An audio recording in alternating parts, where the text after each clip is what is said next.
Hi. Okay, so now we're going to follow up on everything. We're going to follow up on our, look at this. Come on, step in. You don't want to look at the outside of the pot. You want to see what's happening here. And if you can see that our meat is a little bit starting to get tender, which is going to be really nice. A fork is starting to go in there. So we need that to work for about another hour. Now I'm going to show you how to make ravioli. Okay, so this has been 30 minutes here. You have it nice. This has been resting. All the egg is distributed perfectly throughout here. And what we're going to do is I'm going to show you how to make a famous ravioli from this. Okay, so what we're going to do is we're going to push this down. We're going to push it down, and we're going to add a little flour, and we're going to press this out with our famous rolling pin. We're going to go like this. Look, wow, look at that. This is such beautiful pasta. Now you can make any pasta in the world with this. Any in the whole world with this recipe. You can cut this in little strips and it could be spaghetti. You can make medium-sized strips and it could be fettuccine or tagliatelle. Or you can twist it and roll it and make special shapes. But right now, I want you to see that we're going to press out this pasta into a long and thin of a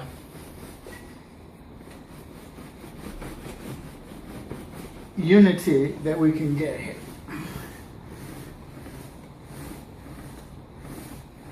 It just all depends upon how people have machines to do this. When the people back in Italy that invented this stuff, they never had machines. We never had machines until the industrial age. Okay, so people were making this for thousands of years without machines. So these other guys, they got machines. Okay, they push this dough through 20 times. Use your arms, for heaven's sake. Get some exercise. Be a man about it. You don't need a machine to do everything, for crying out loud. It's ridiculous. Okay, so you press this stuff out. Now, meantime, some other guy would be feeding this to the machine 100 times. But really, all you need is to have... My father, believe it or not, used to make this pasta all on a big table like this. He would clean it all off. He would put wax paper down, and this sheet of pasta right here would be on the whole table, and he would make that many raviolis. He was really total expert at it. But we're just going to muddle along here in American people. Kind of got to have a machine to do everything. Okay, now, here we go. This is really getting to be nice. Now, as I said, the thinner that you make it, I really tell you, you really have a better quality of ravioli.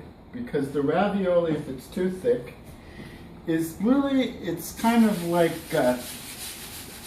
it's too thick, you know, and it really has to be thinned out. So we're going to try to thin this puppy. We still need to work this dough. As you can see, I'm running out of space.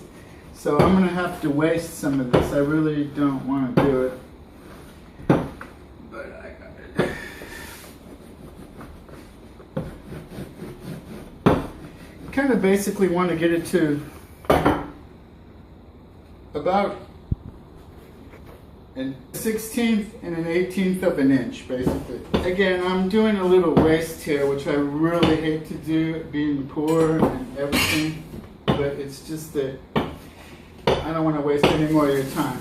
So that's pretty thin. Some people say if you pick it up, that it's really thin, if you can look through it. Okay, but my eyes ain't so good. So what I'm going to do is I'm just going to, I think how I want to do this, for your sake, the viewer, is to make it simple. So what we're going to do,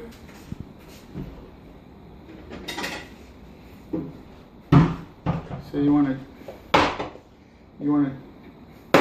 trim that. Heat.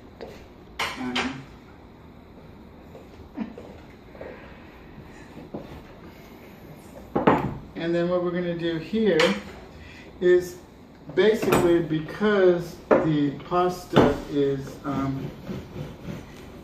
of a ravioli has two sides to it.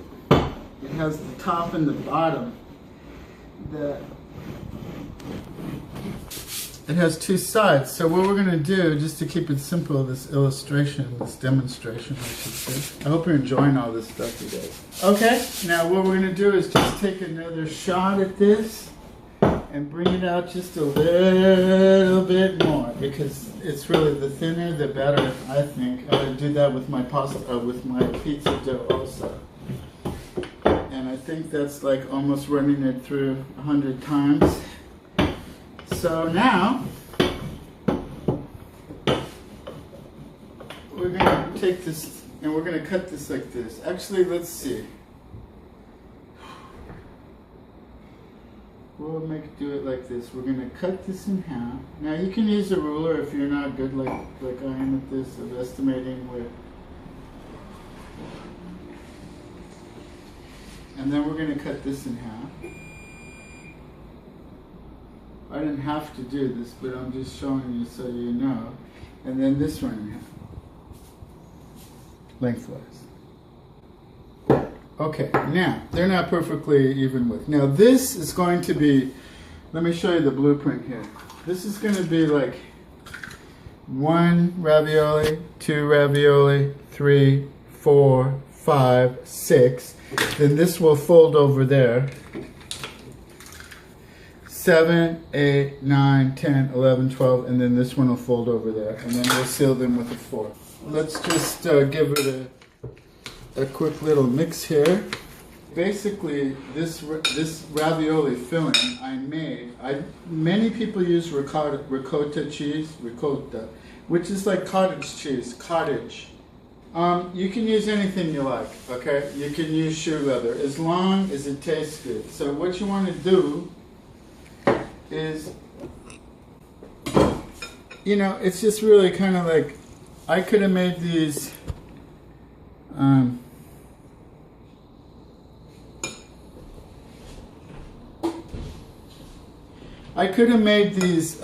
pastas a little bit bigger, but I'm just going to show you some technique here right now, so you can always do this any old way you like. I'm just going to make these big, fat, unctuous raviolis without any equipment whatsoever. By the way, I was telling you, this is sauteed Florentine spinach. Saute the spinach in garlic and salt, and then when it's done sauteing, you let it cool. We add 3 kinds of cheeses to that.